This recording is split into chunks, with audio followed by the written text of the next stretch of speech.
Dear students, आज के इस वीडियो में हम देखेंगे एरर्स इन मेजरमेंट के बारे में। तो देखिए, मापन में त्रुटियां। देखिए, कोई भी प्रयोग करते समय हमेशा ये संभावना बनी रहती है कि उसमें कुछ न कुछ त्रुटि हो सकती है। ठीक है, तो किसी प्रयोग को करते समय कौन कौन सी त्रुटियां हो सकती हैं, क्या क्या एरर हो सकती हैं, उनको डिटेल में देखेंगे और साथ ही देखेंगे एग्जाम में आए हुए क्वेश्चंस को। ठीक है, तो देखिए, मेनली मैंने जो एरर्स हैं उनको यहाँ पर लिख दिया है, किन किन टाइप्स की आपके एरर हो सकती हैं। तो फर्स्ट एरर देखिए, फर्स्ट एरर है स्थिर त्रुटियां यानी कि कांस्टेंट एरर्स। अब कांस्टेंट एरर किन्हें कहते हैं? देखिए, जब किसी प्रयोग के सारे ऑब्जर्वेशन जो होते हैं उनमें एक जैसी एरर होती है, समान त्रुटि होती है, तो उसे कहते हैं हम कांस्टेंट एरर, यानी वो हर समय एक जैसी ही बनी हुई है। ठीक है, जैसे सपोज किसी बेलन की लंबाई, आप सिलेंडर की लेंथ आप किसी ऐसे वर्नियर कैलिपर से नापने जा रहे हैं जिसमें जो है चिन्ह गलत लगा हुआ है। सपोज उसमें जो वर्नियर स्केल है उसका 1 सेंटीमीटर वास्तव में 1 सेंटीमीटर न नाप के 0.9 सेंटीमीटर नाप रहा हो। ठीक है, तो ये एरर उसमें बनी रहेगी। आप जब तक ऑब्जर्वेशन लेंगे अपनी सारी, तो ये एरर वो हमेशा उसमें बनी रहेगी। तो इसे कहते हैं हम कांस्टेंट एरर। तो यहाँ पर देखिए, इस केस में क्या होगा, जो बेलन की लंबाई होगी वो वास्तविक लंबाई से अधिक निकलेगी। ठीक है, तो स्थिर त्रुटियों को दूर करने के लिए आप क्या कर सकते हैं, आप अपना जो ऑब्जर्वेशन है, जो प्रैक्टिकल कर रहे हैं आप, उसमें जो प्रेक्षण ले रहे हैं वो आप कई विधियों से, जितनी विधियों से संभव हो सके उतनी विधियों से आपको लेना चाहिए। ठीक है, और दूसरी एरर होती है आपकी सिस्टमैटिक एरर यानी कि क्रमबद्ध त्रुटियां। अब क्रमबद्ध त्रुटियों के भी कई प्रकार होते हैं, जैसे ये हो सकती हैं यंत्र के कारण, या ये हो सकती हैं व्यक्तिगत त्रुटियां, और इसके बाह्य कारण भी हो सकते हैं, या फिर रैंडम एरर्स यानी अनियमित त्रुटियां भी आपकी हो सकती हैं। तो ये सब के सब आती हैं आपकी सिस्टमैटिक एरर्स के अंदर। अब देखिए, जो यंत्र के कारण जो त्रुटि होती है उसमें से आपकी सबसे पॉपुलर जो एरर है वो है जीरो एरर। आपने देखा होगा, स्क्रू गेज का प्रैक्टिकल करते हैं आप या वर्नियर कैलिपर का प्रैक्टिकल करते हैं आप, तो आपकी जो यंत्र के कारण त्रुटि है जीरो एरर आपने देखी होगी स्क्रू गेज में। आप जब प्रैक्टिकल करते हैं तो स्क्रू गेज में भी आपने जीरो एरर पढ़ी होगी, और वर्नियर कैलिपर्स की जब आप बात करते हैं तो वहां पर भी आपने जीरो एरर के बारे में देखा होगा। तो ये जो जीरो एरर होती है किसी भी इंस्ट्रूमेंट की, वो सिस्टमैटिक एरर कही जाएगी। ठीक है, और दूसरा ये त्रुटि क्या हो सकती है सिस्टमैटिक एरर में? व्यक्तिगत त्रुटियां, यानी कि जो आपकी पर्सनल एरर्स हैं। ठीक है, ये कैसे अराइज होती हैं? जैसे सपोज अमीटर का आप पाठ्यांक ले रहे हैं, आप उसकी रीडिंग पढ़ रहे हैं, आप उसके ठीक सामने से उसकी रीडिंग न लेकर दाईं ओर से या बाईं ओर से उस रीडिंग को ले रहे हैं, तो बहुत संभावना है कि आपका वो जो ऑब्जर्वेशन, जो रीडिंग आप पढ़ रहे हैं वो कुछ गलत हो सकती है। ठीक है, और इसके अलावा जैसे सपोज आप कोई प्रैक्टिकल कर रहे हैं जिसमें आप स्टॉप क्लॉक यानी विराम घड़ी का यूज कर रहे हैं, तो अगर आपने टाइम पर स्टार्ट नहीं किया वो और टाइम पर उसे क्लोज नहीं किया है, तो आपकी जो ऑब्जर्वेशन होगी उसमें एरर हो सकती है। तो ये ऐसी एरर हैं जो पर्सनल रीजन से आपकी अराइज होती हैं। ठीक है, उसके बाद देखिए बाह्य कारण क्या क्या हो सकते हैं? देखिए, जैसे जो आपके एटमॉस्फेरिक प्रेशर है, दाब है, ताप है या वायु है, वो भी आपके प्रयोग को करते समय आपके उसमें एरर ला सकती हैं। जैसे सपोज जब थर्मामीटर की आप बात करते हैं, तो अगर टेम्परेचर बढ़ रहा है तो उसमें जो आपका जो टेम्परेचर की रीडिंग है वो ऑटोमेटिकली हाई टेम्परेचर की वजह से बढ़ जाएगी।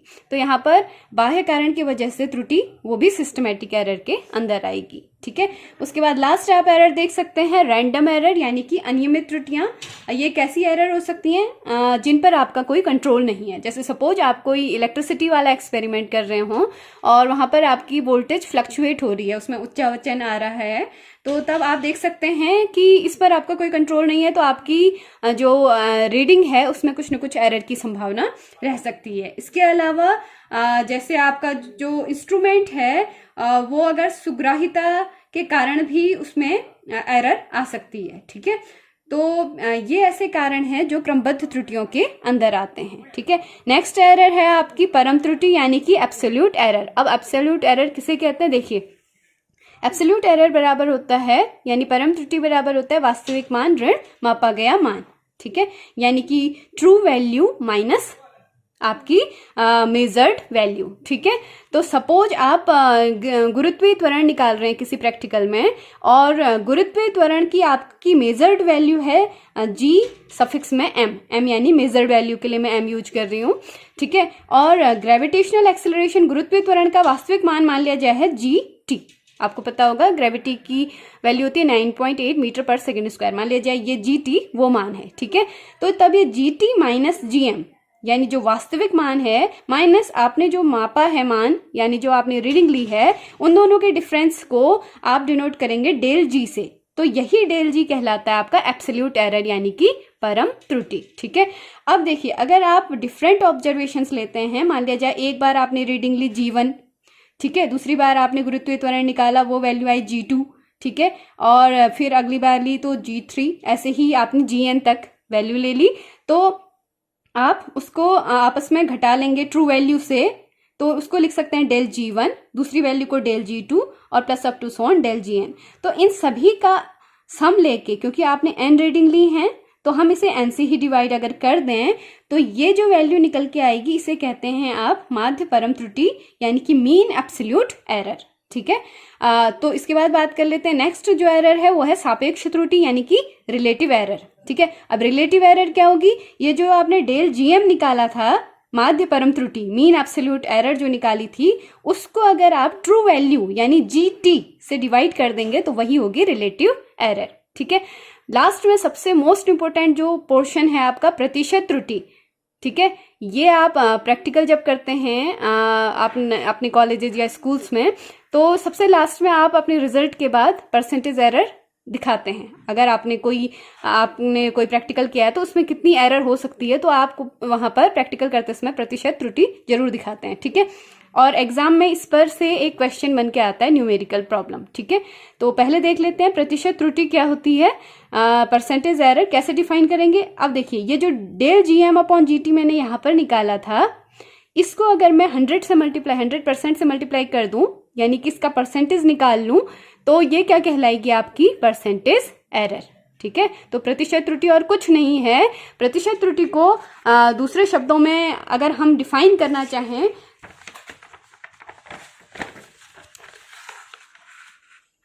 तो प्रतिशत त्रुटि क्या होती है, देखिए प्रतिशत त्रुटि परसेंटेज एरर का फॉर्मूला मैं आपके सामने लिख रही हूं। ये है वास्तविक मान डिफरेंस मापा गया मान अपॉन वास्तविक मान गुणा 100।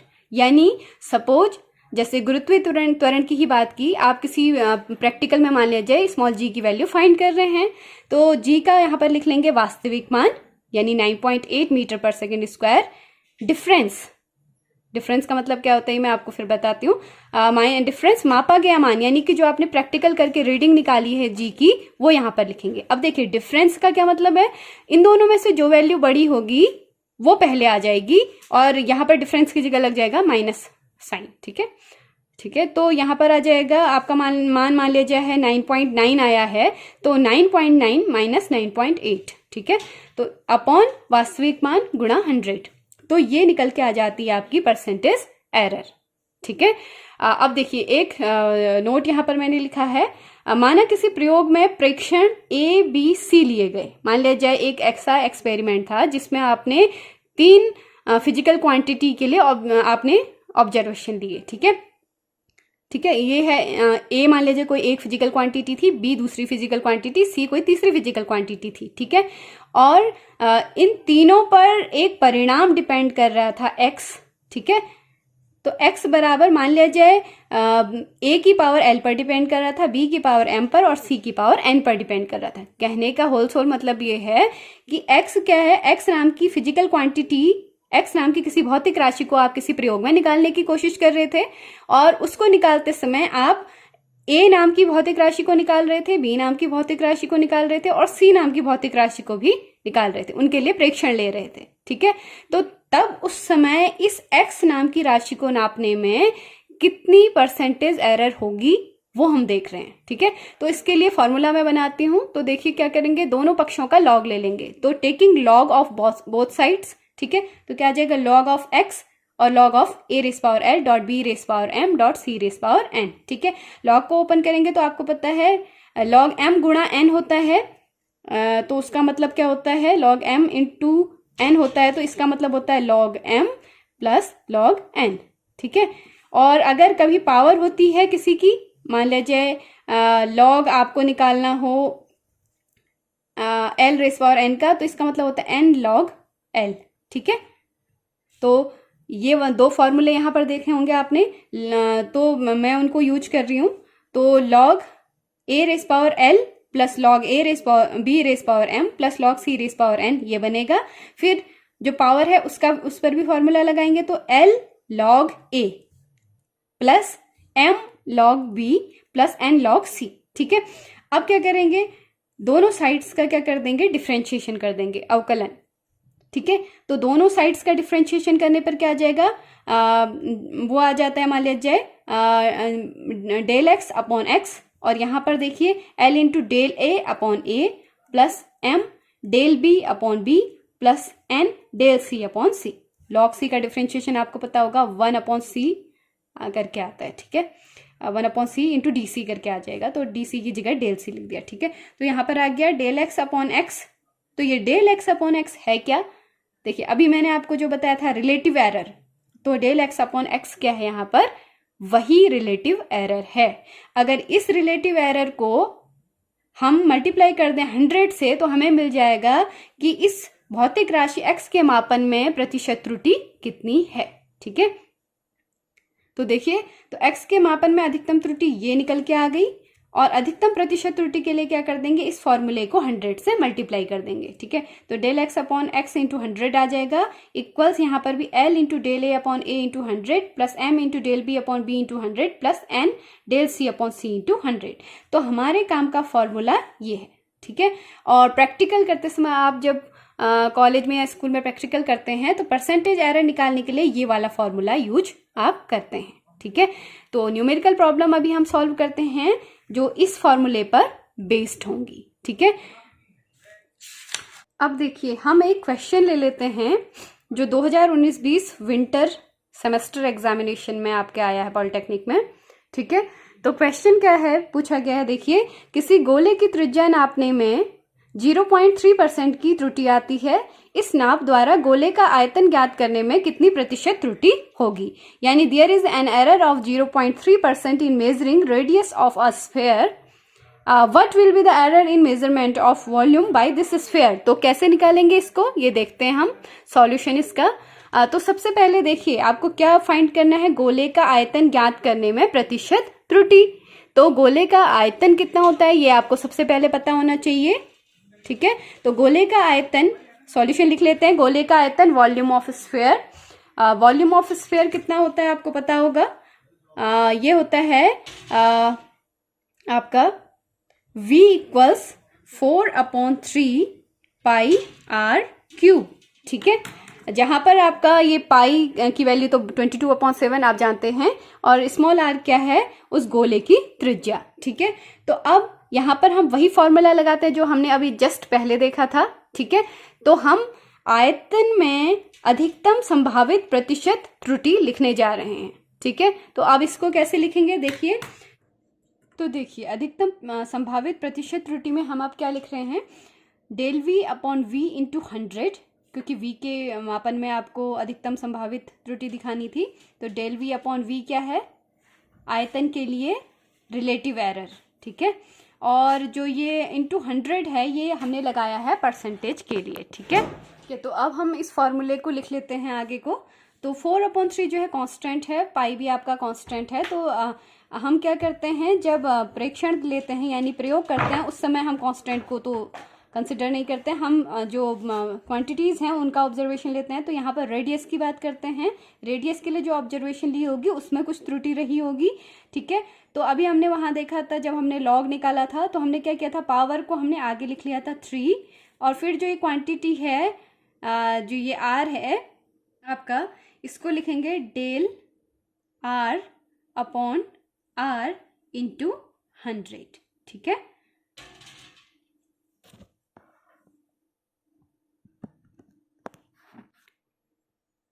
तो देखिए अब हम इस क्वेश्चन को आगे को सॉल्व करते हैं। इक्वल्स 3।